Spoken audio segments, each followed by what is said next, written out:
สำหรับเกษตรกรท่านใดที่จะเลี้ยงครับไม่แนะนำให้เอาพวกผักตบจอกแหน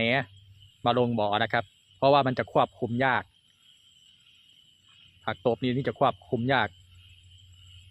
แหนก็ควบคุมยากเหมือนกันมันอยู่ใต้น้ำเป็นพืชที่อยู่ใต้น้ำมันจะไปลำบากตอนที่เราเอาปลาขึ้นขายหรือเอาดูดน้ำออกจากบ่อเอาปลาขึ้นจากบ่อนี่จะลำบากมากผักกระเฉดกับผักบุ้งนี่อย่างน้อยก็คือเราเก็บกินหรือเก็บขายได้แล้วอีกอย่างมันเป็นเครือพอมันเป็นเครือปุ๊บเราก็ตัดดึงอันนี้มันก็ขึ้นง่ายนะครับ